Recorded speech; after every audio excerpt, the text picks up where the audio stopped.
Hey guys, welcome back to No Content Podcast, episode number 3. My name is Kubo, and I still have a fidget spinner on my desk that I use frequently. Hey guys, I'm Pixel, and I'm new and improved. Really? Are you?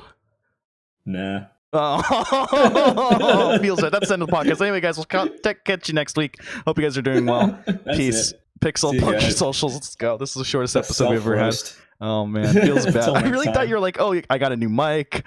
I've lost 50 pounds. I don't know, something in life. Anyway, man, how's it going? It's going all right. How about you? I can't complain. Before we jump into it, though, as always, guys, just wanted to let you guys know you can check us out on Spotify. iTunes is being a little papega and won't approve yet for some reason. It says it's pending approval, and it's been about a week or so. You guys can check us out there, or you can check us out on the YouTubes if you guys want to. We'll probably plug those socials at the end of the stream as well. Yeah, if this is you guys' first time here, kind of a little rundown, kind of doing like test episodes, I think like 10 episodes, and then we'll see if we want to continue. But this is just a podcast with my buddy Pixel and I, where we just kind of rant about kind of whatever has been going on through the week, or just any like random topics that we kind of have in the back of our heads. Also, we record this podcast usually on Friday or Saturday, and we haven't in the last 3 episodes. So that schedule is kind of weird right now. So reason being is because we're not recording this Saturday because we got lives. All right, unlike you people listening to us, probably. I'm just kidding. You guys probably are wonderful, beautiful people. But we're busy Saturday. You got what do you got going on Saturday, Pixel? I've got some family coming in from out of town, so we're gonna meet up and get some food. Nice. Anything specific, or you guys haven't decided yet? We're thinking dim sum. Okay. Yeah. Just how many people are going? Like three of us.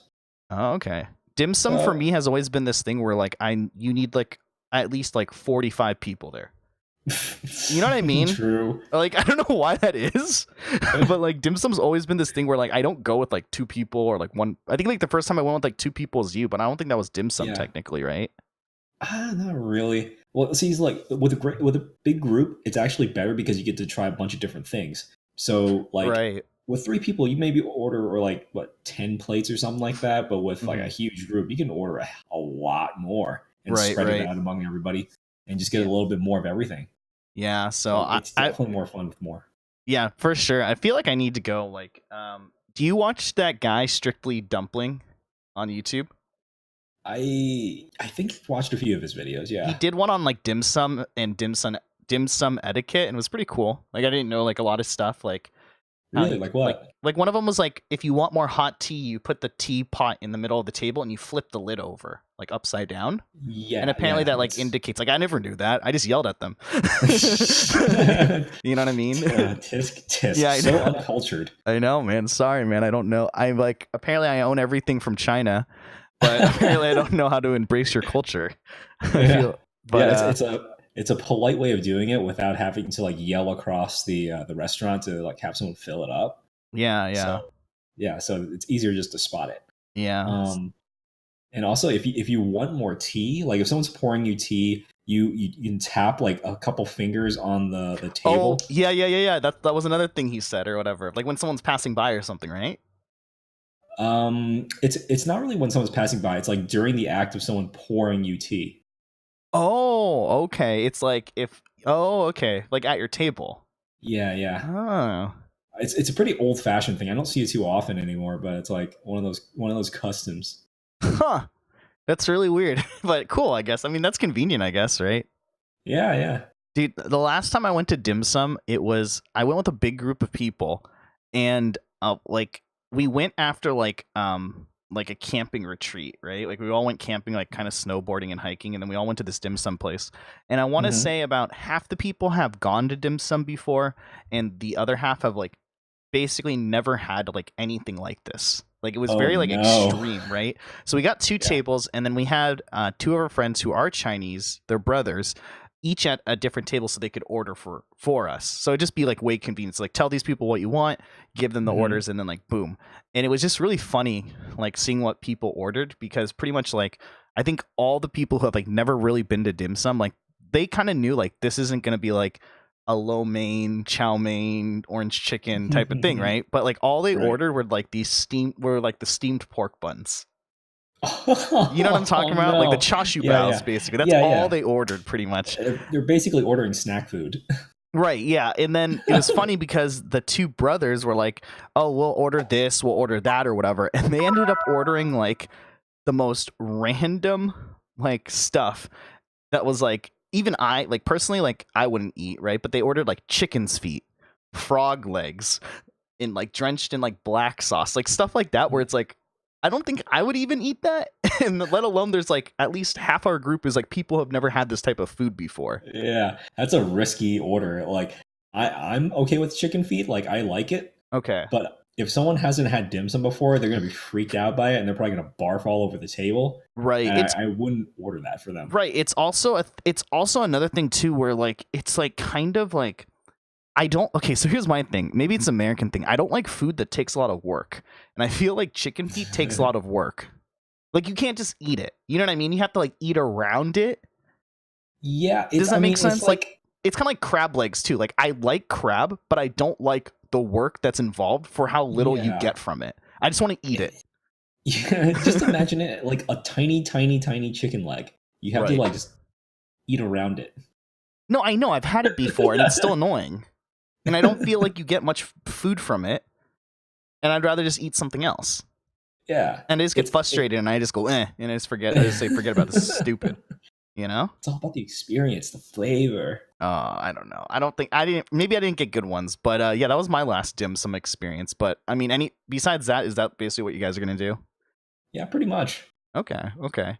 I mean, is there like a really, like, don't tell me the one you're going to, but I mean, like, are you going to like a pretty like known one, or like what's like, because I know there's some people that's like there's like, I know which ones by your area, like around your area, are like really poppin', like really popular. And then some people don't like those places. Some people are like, no, I know this like off the beaten brush one. Like we like this one. It's way better. Yeah. Like what's your, what are you about dim sum? Are you like a dim sum connoisseur, or you're just like, I don't care? Like it's all the same. There are different levels of quality for sure. Okay. And it's funny because a lot of the places on Yelp are like 3 to 4 stars. None of them are ever higher than that. They're yeah, of course, because cleanliness sucks, and that's the point. Oh yeah, absolutely. Like service sucks. You know, yeah. It's about the food, really. Right. And I care as long as there's like they're above like a certain level of quality. I don't want to eat like crap or anything like that. Right. But there are a few places that I like going to. They tend to be like really packed though. Like we're talking maybe half-hour wait. Right. At least. And on the weekends, oh geez, you're looking at like an hour. Right. I don't really know any like off the beaten path places, because in order for dim sum to be good, it has to be like a big banquet hall. Because a tiny place, they can't have a lot of selection because they don't expect a lot of people to show up. Right. So you never really get that selection. So you kind of have to go for these big, massive places, and you just have to put up with the lines. Right. I mean, yeah, I feel like too, like Yelp reviews, like I don't really like Yelp reviews a lot anymore, right? Like I'll just look at it for the pictures, because like Yelp reviews are like one of the dumbest things ever in my opinion. Like you can't vet the person or whatever, and sometimes the reviews are just like really good food, very cleanly, but the staff was like kind of rude to me, 1 star, and it's like, really, like that's the whole reason why this place has like a 3.5 star or something, like. And I feel it's also just like some people just don't understand like the culture. Like I don't expect going to like a Chinese restaurant and being like treated like a prince when I walk in. You know what I mean? Like, Chinese, that's just Chinese culture, and there's like nothing wrong with that. It's just like, sit down, like I serve you food, I leave you alone. If you want something, you tell me. I'm never gonna come to you and tell you, like ask you, and bother you. And I actually kind of prefer that a little bit. And then also cleanliness too. Like they're turning so many like dishes and stuff every month that it's like one of those things where it's like, or like every day, that it's like they can't really keep it clean. And when I see a dim sum place, it's like super clean. That means they're obviously not popping. I mean, like, I mean, the Yelp reviews can't really be trusted all that much, for sure. Like they're always going to knock off a couple stars for totally minor things. Like I went to one dim sum place. It was 3 stars, and the food was probably like one of the best dim sum places I've had in LA. And I was like, why is this a 3 star? What is this ridiculousness? Who's giving these reviews? Right. Like, did they just mark off for like, no one speaking English to them? Like, what is this? Yeah, yeah. Did you ever use the app? It's defunct now, but it was called Oink. No. OINK. It was actually made by Kevin Rose and like a couple of other like pretty tech developers or whatever.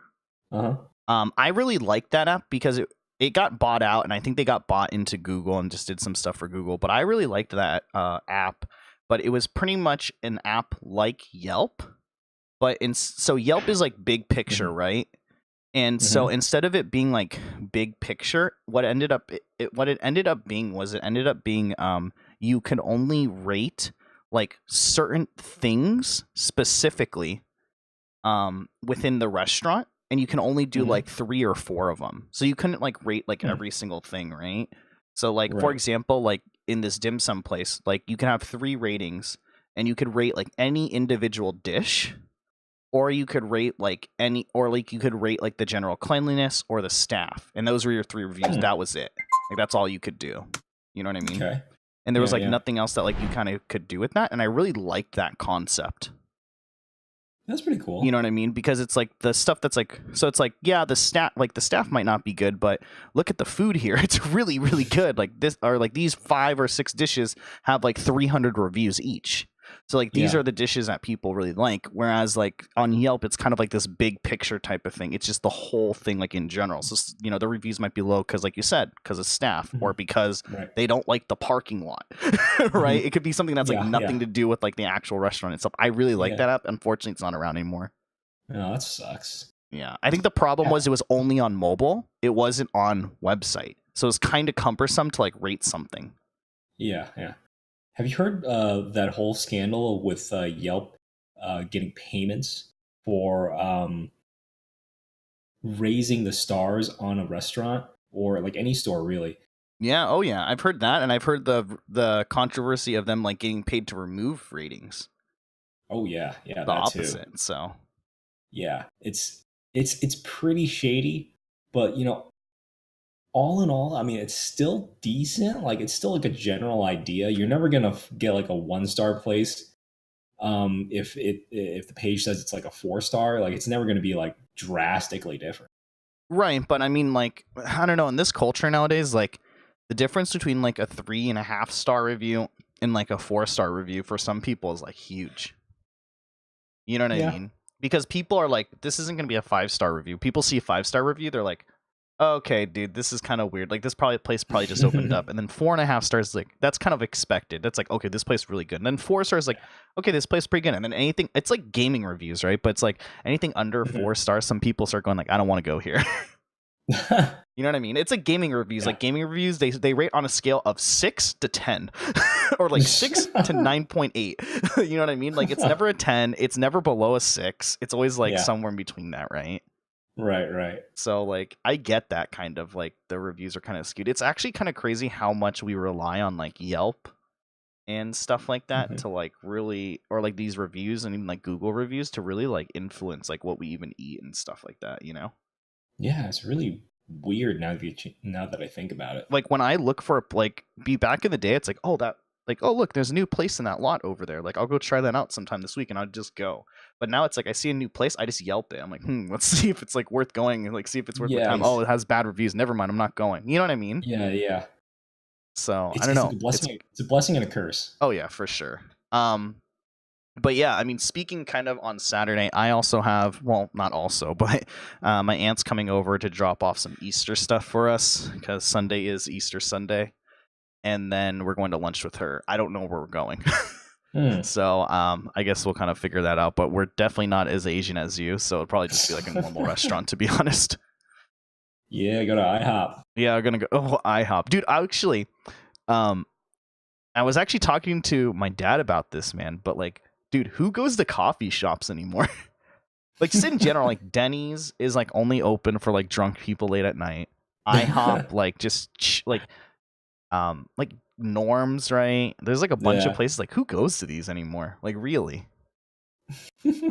Like you said, the drunk people. Apparently, I was actually reading a thing where a lot of family restaurants and like coffee shops are going out of business Hmm. because the new thing is like is this thing that they're calling fast cash, like fast food, but like casual fast food, but it's like masked to be like not fast food and like a little bit higher quality. So the examples that were given were like Chipotle, Flame Broiler, like places like that, right? Where it's still technically fast food, but it's like a step up from like McDonald's or Burger King or what you like thought of like fast food was like 30 years ago. Sure, right? yeah. In these places, it's like Chipotle or Flame Broiler. Like the prices of some of these meals can still get to like maybe like what a sit-down restaurant gets to, right? Like $9-10 for like a meal here. It might be like $9 or $10 for like a dinner or pancake breakfast at like IHOP, but you have the convenience of just walking and getting your food, eating it, and leaving. You don't have the inconvenience of like waiting in line, sitting down, ordering, waiting for your food,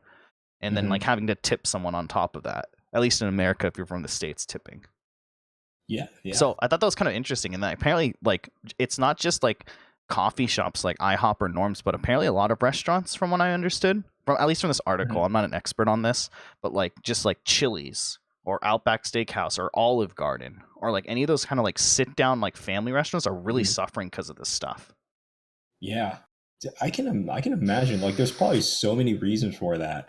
There's one, like people just don't want to spend the time being out. People don't want to spend the money on paying tips or something like that, and it's just expensive in general. Yeah, I mean, for me, it's kind of like that as well. Like if I go to like my daughter and I try to go to like a restaurant, like or go somewhere new at least once a week to eat out if we do eat out. And I mean, yeah, it's like so. Like yesterday, we went to like where did we go yesterday? Oh, we went to like Soup Plantation, right? It's like we got there at like 6, and then it was like get her. You know, it's like in Soup Plantation, for you guys that don't know, is pretty much just like a vegetarian buffet, in my opinion. Like I don't know how else to explain it. It's just soup and salad and pasta essentially.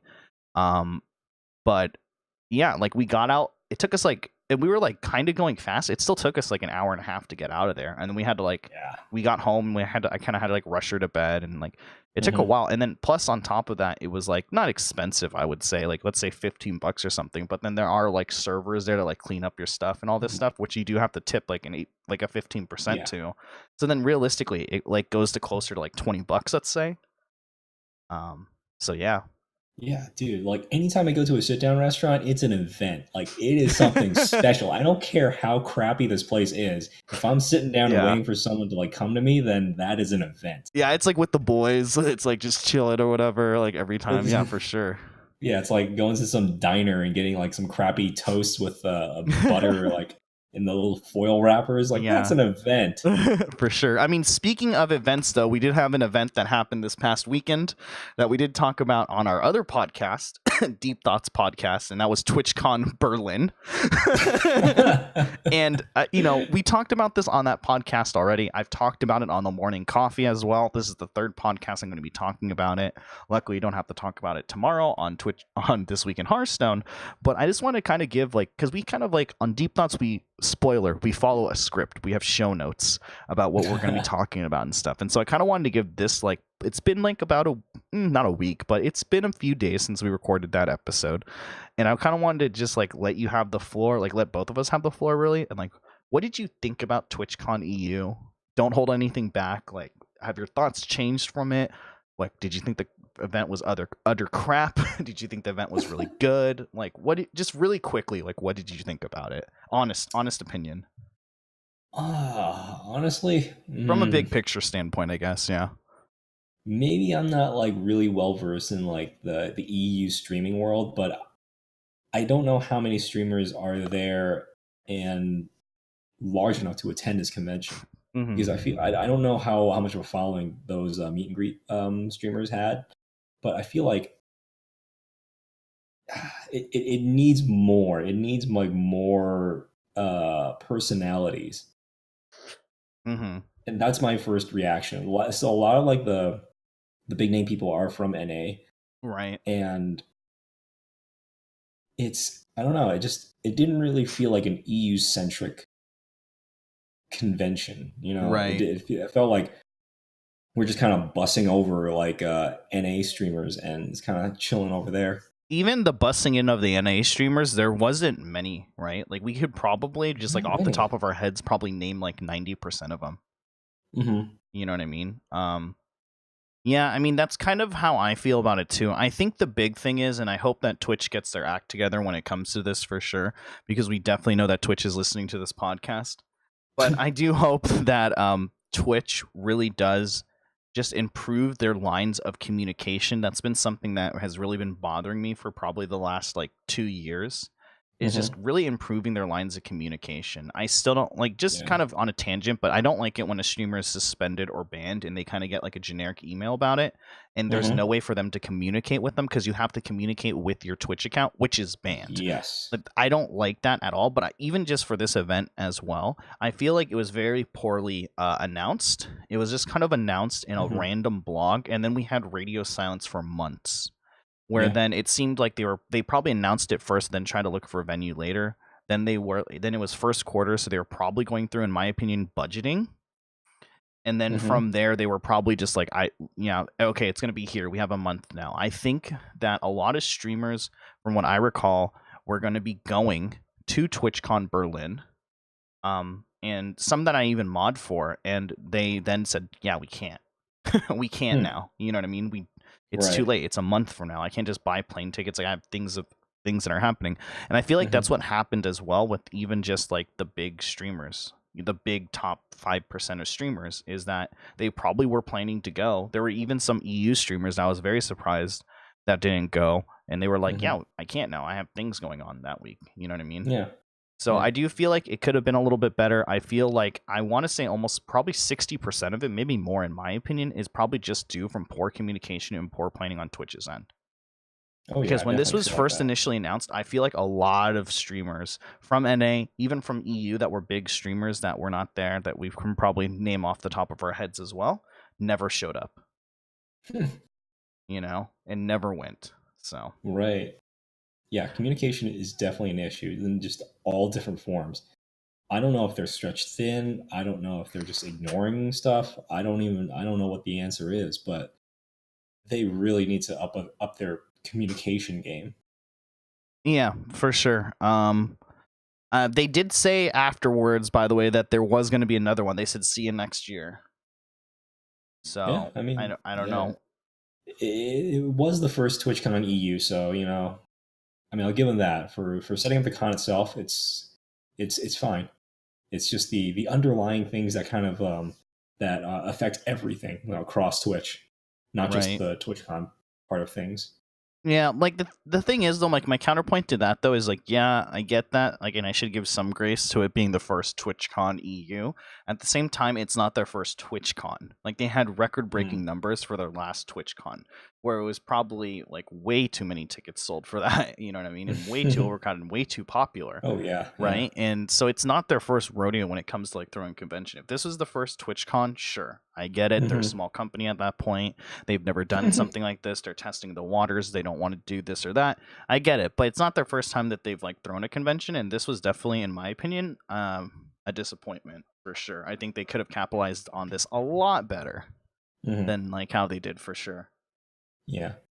So what do you think of it being only 2 days long? Do you think it should have been 3? No.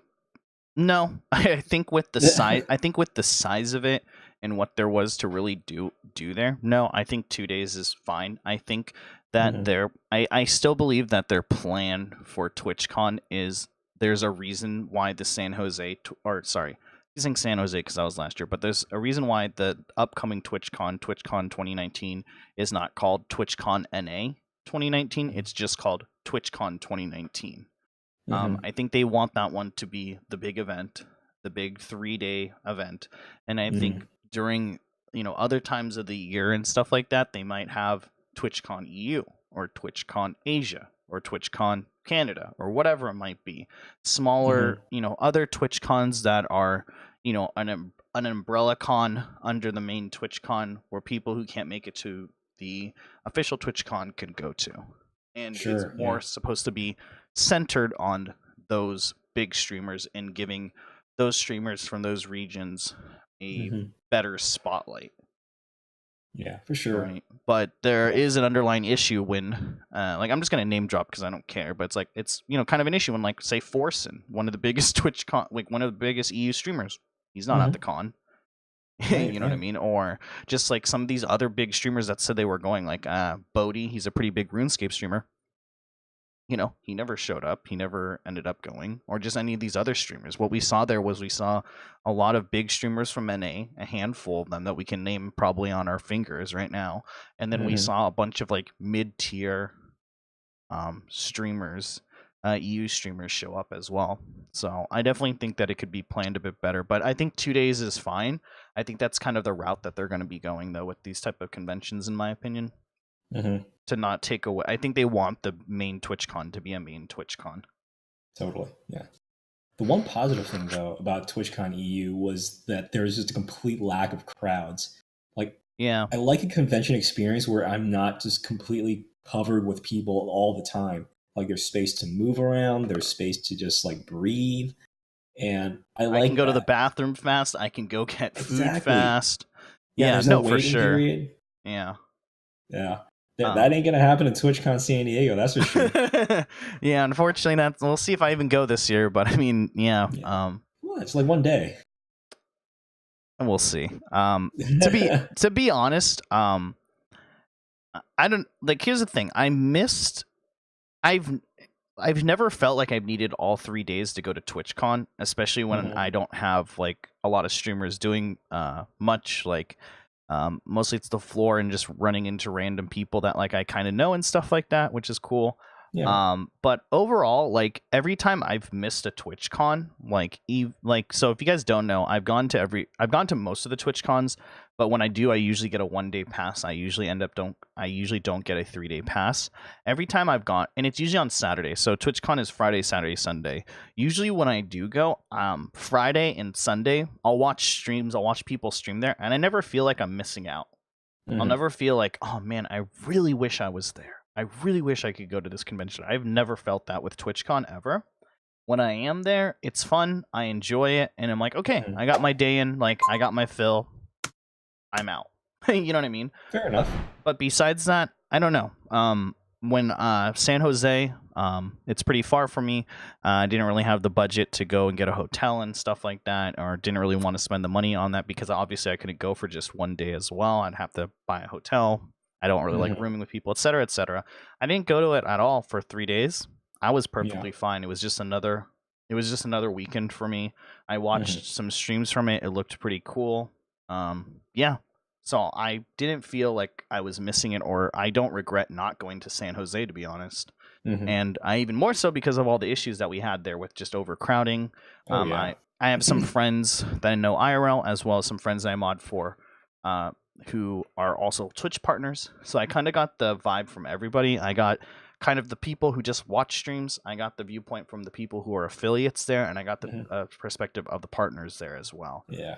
Yeah, that Friday when people were picking up badges, that was a nightmare. Like, that is something that you'd rather watch than participate in. Right, definitely. I just, at this point, I don't know, increase the ticket prices by $20, mail the tickets out. Yeah. I don't understand why they don't mail it out. Don't make it a badge pickup or whatever at this point.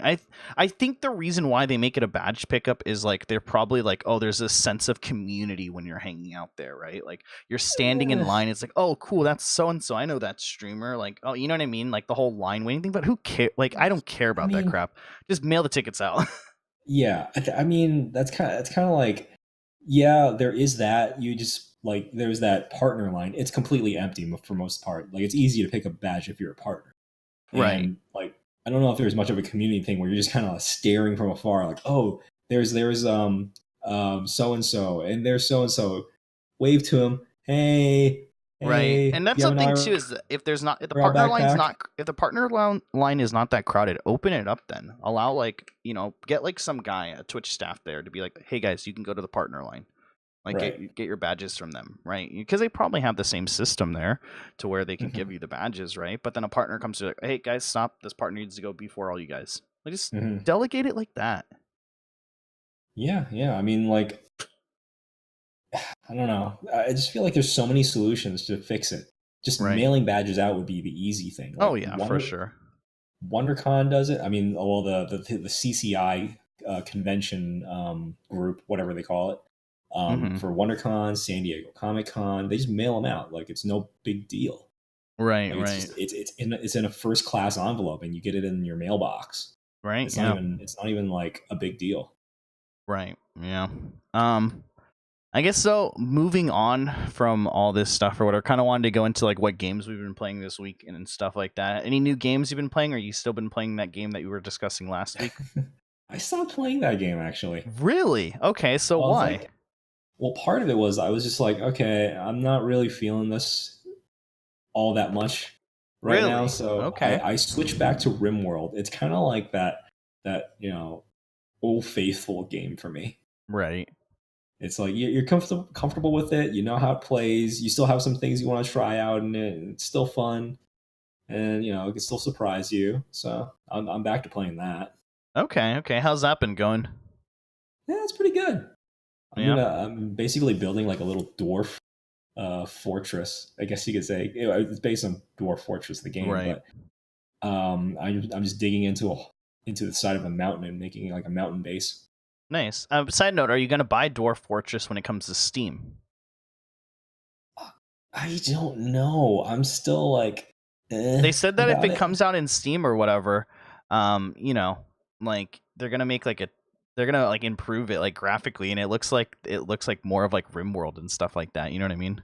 It's still not as good as RimWorld graphics though, which is sad. Dude, the mock-ups for it they'll look pretty legit. I'll take a look at it. That's all I'm promising. Okay. Like, because I know Dwarf Fortress is like the granddaddy of all of these like base building kind of games. Like it's the granddaddy of story generators. You get all sorts of like crazy stuff that happen, and like the fact that it was created by two people is just absolutely insane. It was like two brothers, right? Yes. Right. And like it's just amazing, like based on that fact alone.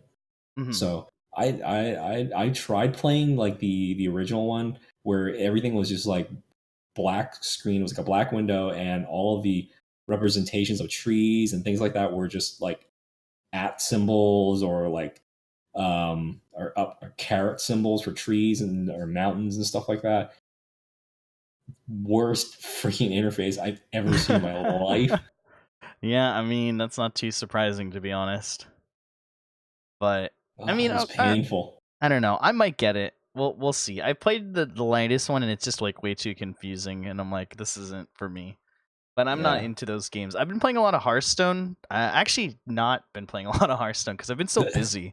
But I don't know. I've been playing this Murloc Shaman deck. It's pretty fun. It has like a 90% win rate or something. I'm just killing people with Murlocs, getting my golden shaman up there or whatever. I mean, that's really all I've been playing. I've been playing a lot of Risk of Rain 2.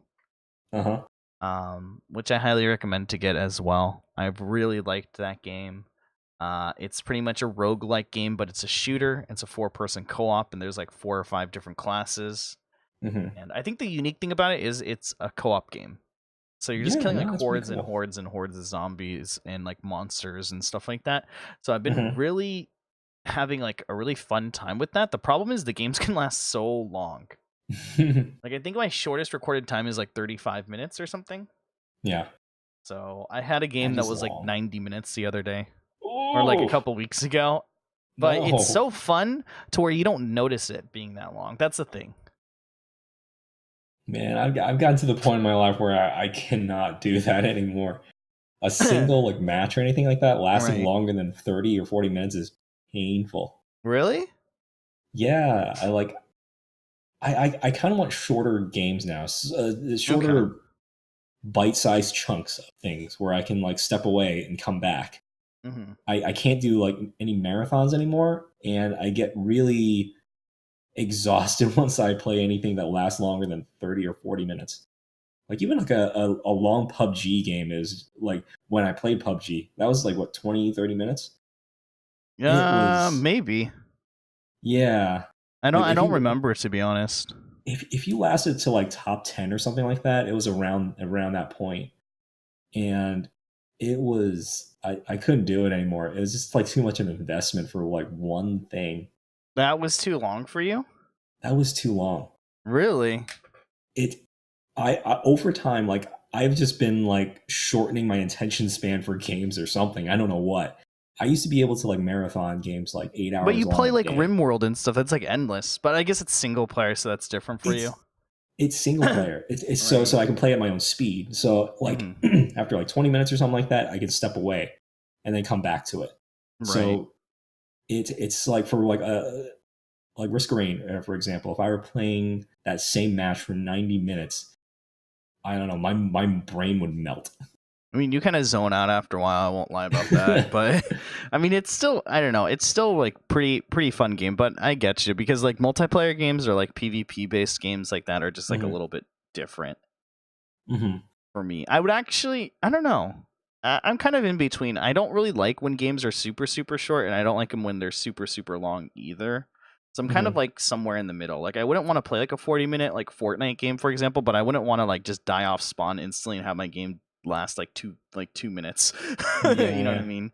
So there's like both the extremes on like that, I guess, or whatever. But I get you. What about those 5 minutes Zombs Royale games? Oh, dude, we were wrecking in Zombs. Okay, we need to talk about this. When was the last time we played? I don't remember. Like it was weeks. It has to be weeks. Dude, we were wrecking in that game so badly. Okay, like if you guys don't know, it's this really bad but like chill kind of game that Pixel and I randomly found on the Discord store called zombsroyale.io. It's like basically a clone of like Fortnite without the building. And it's like top-down shooter. They finally put it on, I guess, like Discord. But like, dude, oh my gosh. Like, legit? Like, one night, Pixel and I went on like a win streak, and we got like top 70 in the world or something for like win rate or something. I don't even remember. Beating up those 12-year-old kids playing this game. But then, like, okay, so you know what killed it for me in that game? So 2 things killed it for me. One of them being that I think the community is very small, and to be fair, it's mostly made up with like kids. Like I don't say that lightly. It is made up of kids. You can kind of just tell. But streaming in that game was probably one of the worst experiences, most annoying experiences I've ever had. I don't know what it is about that game, but pretty much every streamer, like every stream I watched, they encourage stream sniping. And even if you don't encourage stream sniping, it just happens. I remember I streamed it twice. Once for about an hour, and I think the next time was with you for about 2 hours. And I think in that 2-hour period, some guy just repeatedly kept like dropping and fighting Pixel and I solo. And killing us. Sometimes he'd kill us, sometimes we'd kill him. But it wasn't fun. You know what I mean? Right. And I think by the end of it, we had like 2 or 3 people in every single game. Like, because the games are so small that it's very easy to like queue up even with the delay. It's very easy. And you kept seeing the same names over and over again. And they'd have the same outfits on, so you'd know that it was the same person. Right. And then you just like, it's kind of weird because like they just didn't care. It's like something that's in their community of that game where it's like encouraged. Like people have countdown timers to like, okay, I'm gonna get in this game in 3, 2, 1, go, and like it's very strange. So and I think, weird. I think that kind of killed it for me. So I will play it again, but off stream. But I think the other thing that kind of killed it for me is that stupid hammer. There's like this really OP like Thor's hammer where it has like unlimited ammo and you throw it and it does like 150 damage on direct hit or something like that. Yeah, it's pretty broken, especially if you throw it in a building. Like, you are so screwed. Yeah, so I don't know. That game for me was like kind of dead. Maybe we'll play it off stream or something now. I do kind of want to like get back into it and see what it's all about right now. But I'm never going to play that game again. But that game we were gods at that game for like a week. Yes, we ruled the roost. We destroyed those little kids. But yeah, I mean, unless there's anything else that you want to talk about, Pixel, I think we could wrap up the episode around here. It's been about 40 minutes or so. No, it's a good amount of time. I think we can call it. Cool, man. Yeah, so if you guys don't know, if it's your first time coming here or listening to the podcast, this is No Content Podcast, where my buddy here, Pixel, and I just talk about whatever the crap is going on. We have some other podcasts that you guys can check out in your episode descriptions or show notes. Well, we don't have show notes. Episode descriptions down below. It's trying to go for about 40 to 60 minutes, as always. Just want to give a big shout out to everyone who has subscribed to it on Spotify or iTunes, which is the main platform that I guess we post on or whatever we have. I have pretty good handful of listeners checking out the podcast as well, which is pretty cool. But as always, you can check me out on Twitch, Twitter, or Instagram. That's at Ryan Kubo, RyanKubo. If you want to check out the VODs of this stream, you can check them out on Twitch, or you can check them out on our YouTube, which is Shigeos, Shigeos, Twitch TV. Pixel, where can people find you? You can find me down below if you're in the stream at Twitch TV /pixel_pusher101 or on Twitter without the underscore, pixelpusher101. Awesome. All right. Thanks, guys, for hanging out. We will eventually record a podcast and upload it eventually on Saturday when our schedules and we're no lifers again, but we got adult things to do and relationships to maintain right now. So that kind of sucks. But until next time, I'm going to be still fidgeting this fidget spinner, and Pixel's going to actually improve his life in some way, shape, or form. It feels bad, man. Anyway, guys, thanks, guys, for listening. As always, take care, guys. We'll see you next time. Till next time. See ya.